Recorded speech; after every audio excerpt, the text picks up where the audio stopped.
Hello everybody and welcome to another exciting, fun-filled, expeditious episode of Radiorama, where, as the name implies, I show you how to work on radios and other things. Occasionally a television pops up, maybe a stereo system, maybe a record player, I don't know. As long as it runs on vacuum tubes, and sometimes, even if it's transistors, I'm all game. And today we have this really sad-looking RCA radio. Let's see. Still got the label. Model 8-X-6M 5-tube radio. I can't read what that says. Needs, I think, 12 BA6 tubes, so maybe that's missing. It's really one of the grossest radios I've worked on in a while. Like, there's like hair, and I don't know what that is, grease, filth. And this was... the story behind this is that there was a guy that showed up at one of our swap meets, and he had a moving truck full. And his dad had been a hoarder, and all his life he'd gone to Goodwills or whatever and would buy radios like this. I guess maybe he didn't have a lot of money. I don't know what the story is. But anyway, he bought a lot of stuff that was just beyond redemption. And this was all piled. There was a pile of these radios for free. And I thought, I haven't done a really trashed radio episode in a while. And I've decided I'm going to be gutsy. And whether I get this to actually work or not, I will post it. Because sometimes you get a project and you fail. So I'm going to hold myself to it. Who knows what we're going to get ourselves into here. All right, well, here is the inside. Oh, I hate this construction style. This era of plastic's awful. It's brittle. And this is also when some of the manufacturers started getting cheap. Like, they started putting these push friction clips in. Sure, it's easy to put it in. It's easy to install it, but then like taking it out is a disaster. Oh, what do we have up here? We have a loose PC board, and it looks like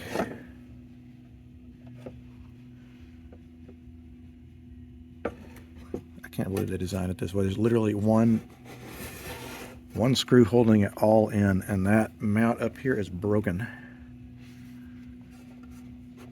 So I'll need to find a way to secure that. I mean, it could be, maybe it's not a big deal because you'll have this knob pushed on there, so it'll fit again. And then the back, these are always bad. I don't trust this one bit. So I'm going to see if I can get the chassis out of here. It looks like someone got it out before. This nasty electrical tape. Looks like that cap was replaced at some point. So it's had some work done to it. Alright, let's get that thing out of there. Well, things just got a little more complicated. Looks like, I think the radio was probably dropped at some point, which is why that's broken off, and there's a crack up here. And in the process, it looks like a board got cracked. We got a crack across this entire thing. And someone has repaired it. They've run some jumper cables to all the broken areas. So that's not the worst thing, but it looks like they also put JB Weld up here. Or something, some sort of epoxy. You know what I'm going to do before I do anything else is I'm going to clean that up really well and then add some JB Weld, assuming I have any of it. And that takes a few minutes. What do we got here in this can here? We have 50-50. 250 microfarad electrolytic, so nothing very complicated. That's why I want to reinforce this. To get this out of here is going to require a little bit of trauma. I want to make sure I have some reinforcement here. Alright, it wasn't JB Weld, but it's something very similar. It's a PC. Similar concept. You get a stick of this stuff, and you cut off a little chunk and you knead it in your hands. This stuff's been around for a billion years, but it works like a champ. I've repaired ridiculous things with this thing. I remember I repaired a hole in a lawnmower engine that I messed up. Kept it for years. So I'm going to do the same thing here. I cleaned all this area up. I'm going to knead up some of this stuff and then apply it to this surface so we can get some reinforcement in that PC board before I start doing anything. Okay, so the epoxy has been applied, and yes, I know that is not very attractive, but I don't care what it looks like as long as it provides structural stability. Now, I need to get this speaker out here because I need to clean the disgusting cabinet. What I found on these friction clips is that you need to get kind of like under a corner and just lift up a little bit with a tiny little screwdriver. It's hard to do with one hand. I really need to get some better camera equipment, but I'm such a cheap ass. I keep on insisting on doing it by hand, handheld cell phone. But you get the idea. Basically, you want to gingerly pry up on all four corners until it lifts out. And when it gets ready to come off, make sure and keep your hand over it, because it will come flying out into the ether and you'll never see it again. It'll disappear. So I'm going to try to get the speaker out of here. Then it's time to take this gross cabinet. I bet this is a kitchen radio. Who knows? Maybe it was a bathroom radio, for all I know. Alright, so it's time to clean up the disgusting cabinet. I'm going to use my favorite product. I say that a lot about everything on this show. Not everything can be favorite. But anyway, I like this cleaner. It's called Simple Green. I think it's a citrus-based product or something. It's non-toxic and biodegradable.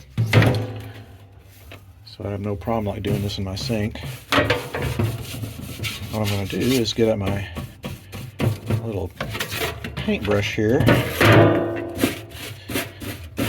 and go over everything. Just kind of scrub it out. Sometimes if you let the cleaner sit on there long enough, it'll dissolve whatever grease or filth might have accumulated. This set is really dirty, but you kind of get the idea. So I'm going to go over it probably several times and rinse it off and see if there's any sort of cosmetic improvement. Alright, so this radio is really grubby. This took about 15 minutes of solid scrubbing just to get to this point, and there's still some stains. I've also realized there's a big chunk missing here. I think what I might do is sand that down a little bit to make it less noticeable, but I mean, it's there. Like, it can't be helped. It's an unusual color. It's kind of like pistachio. It's like greenish, yellow, pale green color. That's what I describe it.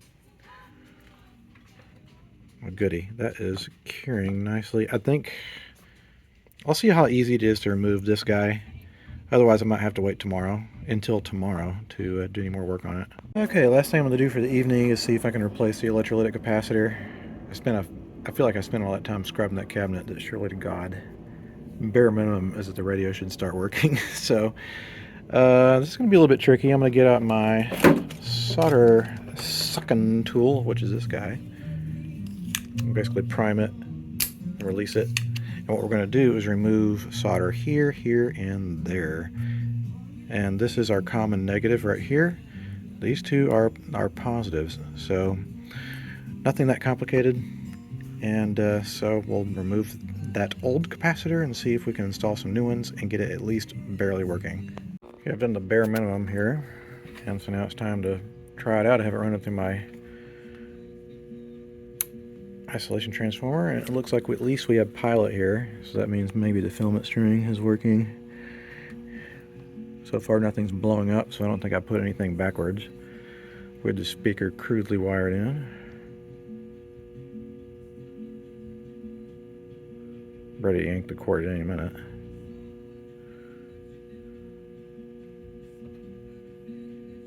Interesting. No sound.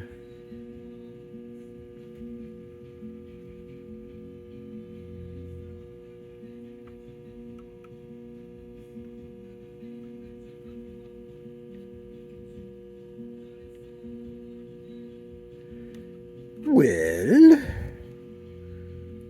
the pilot light looks pretty dim.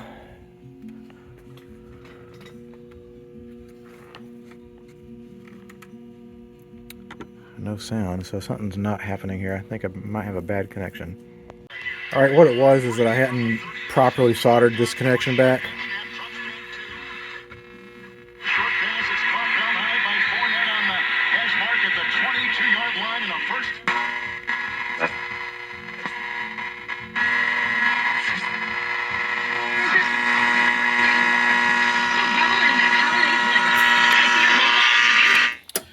actually seems relatively sensitive. Anyway, it's a good start. I think that I might just let this sit overnight so that epoxy can cure, because I want to have a good solid PC board that I can reinstall at some point. But at least all that scrubbing in the sink was at least possibly worth it. All right, welcome to day 2 of working on the gross RCA that's becoming a little bit less gross. And we got it working last night, but there's more work to do. There's 3 capacitors that need to be replaced, and this one in particular, that's the across the line cap, so we need to use a safety cap there, so we're going to use that guy. And then the other 2 will replace these 2 guys. Fair enough. And then we'll make sure it still works after we do that. Hopefully it will. Okay, so we have all the caps replaced, including the oh so important across the line cap. And it seems to still be working just fine. Whew, excuse me, that wasn't on the radio, that was me. Anyway. Positively about pornography and stuff.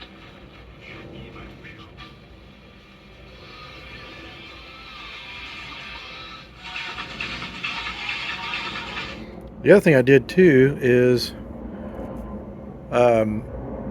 replace the one cap that was the chassis ground cap, because I did take it over to my safety rig and I touched these 2. It was failing spectacularly, so I replaced this cap over here, and now it passes with flying colors. And the good news is sometimes when you do that, the audio will suffer on radio, but it's not. So we're well within safety spec, all new caps. I think I'm going to do a little cleaning up here, clean the tubes, clean the bearing surfaces, and then I think I'll move back to the cabinet, because it needs a lot of tender loving care. All right, so I cleaned it up a little bit. It's never going to look perfect, but now I want to take care of the bearing surfaces here. Got the old tuning condenser, front and back bearings. Not much to write home about here. It's very plain. Just want to work it in a little bit, make sure it's a little easier to turn. Yeah, it's already doing a lot better.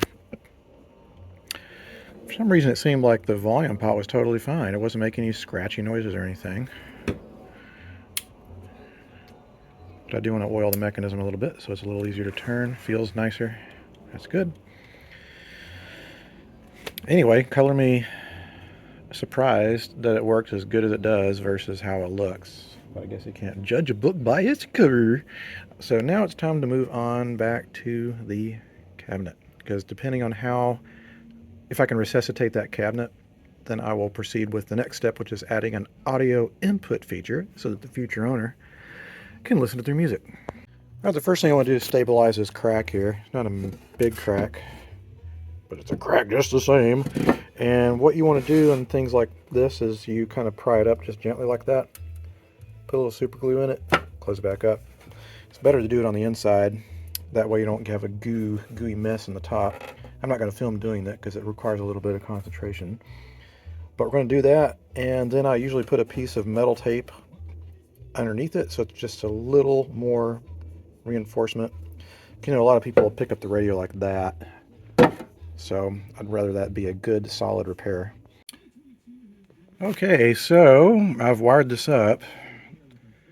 These PC boards are a little bit weird. You know, on the metal chassis one, I can kind of set up all the wiring and attach the audio isolation transformer, but in this case I'm going to glue it to the inside of the cabinet, so I'm not going to wire anything up yet. This is my switch wire to disconnect the radio section.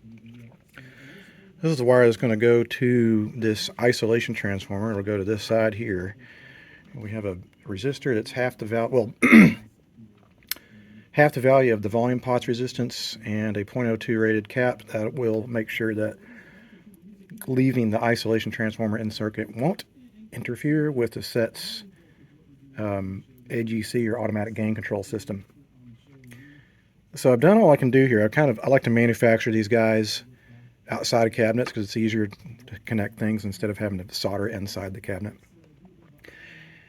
Speaking of the cabinet, it needs a lot of work, and I'm getting to a point where when I polish cabinets, even if it's a small one, I just use a mechanical buffer or electrical buffer or whatever.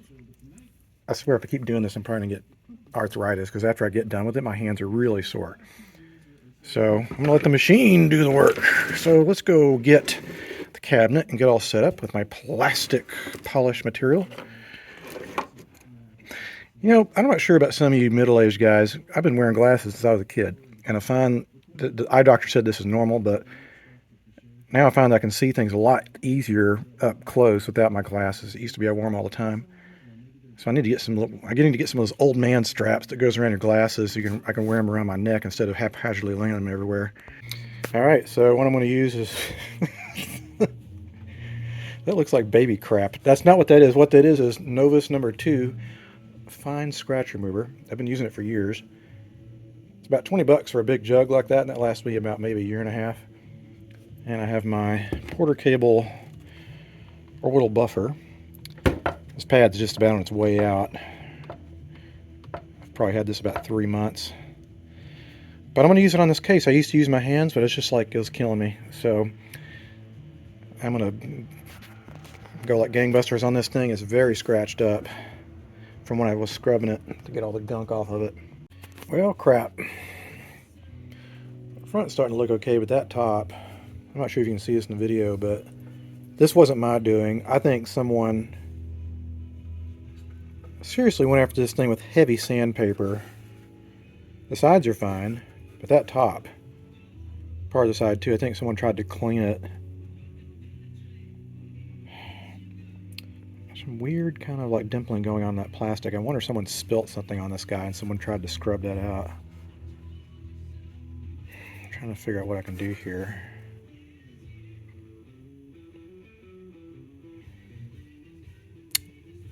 Let me see what the finest sandpaper I have. If I have really super fine sandpaper, I might just have to level this out because I'm not going to be able to polish that out. Those scratches are too deep.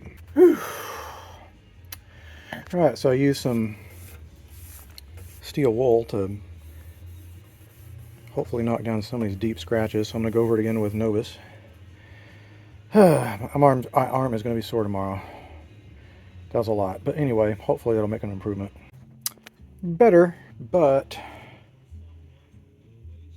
I still see some scratches. So I think I almost got all the scratches,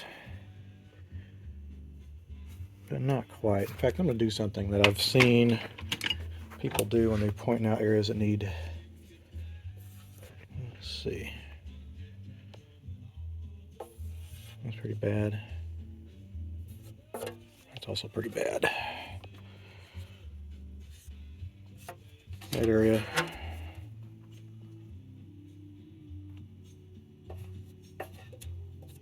Don't worry, it's going to polish off, but at least I'll know where to target the polisher this time, or sorry, the sandpaper. Okay. Whew. Second steel wooling. This feels pretty good now. Yes, I'm feeling the radio.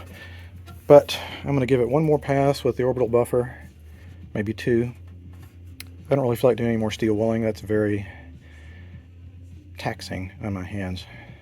Alright, we're getting there.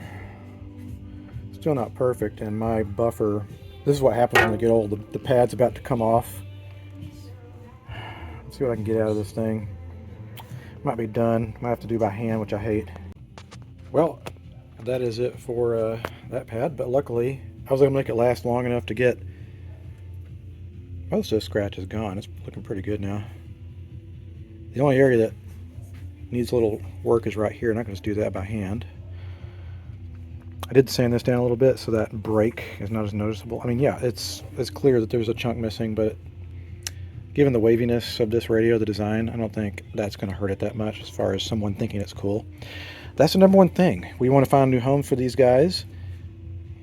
I found a lot of the people that get them from us tend to be younger. They just think it's cool. I think it's cool. It's great. Way to keep something out of the garbage or the landfill. Alrighty, so I feel like I made pretty good progress last night. Shined up this knob too. That should look pretty good when we put it back together again. So I think it's now time to do a reassembly and final testing. Alright, the last thing I want to do is make sure that everything works before I seal it up. I've got my audio input running through. It's working good. Doesn't actually sound that bad either. All right, so now with it all working, I'll glue this in and then secure the cord, secure a new power cord, and then put the back on, give it a 2-hour burn-in test to make sure that nothing's going to go kablooey with heat. I'm flying home, sprouting wings upon my back. I'm flying home, hopping on the fastest track. I'm flying home, baby, won't you take me back? I gotta be with you. That's working pretty good. Finally got it all back together again. I've had it playing for about 30 minutes. I'll let it play for probably an hour and a half longer. That way, if anything is going to, you know, short open because of heat, or like maybe there's a bad solder joint that's affected by heat, then I'll find out about it. I want to make sure this is truly reliable before it goes back out in the wild, which is going to be delayed a little bit because our show at the Antiques Fair got canceled due to rain. I know we need it here, so I shouldn't complain about it. But anyway, I was kind of glad to work on this one to get it back into semi-presentable shape. It went from total garbage that sat in a pile of other garbage to something that works. And hopefully this will adorn someone's home and they'll love it. All right, guys, thanks so much for watching. If you have any questions, comments, you can leave them down below. And until the next time something comes across the workbench, I'll see you guys next time. Adios.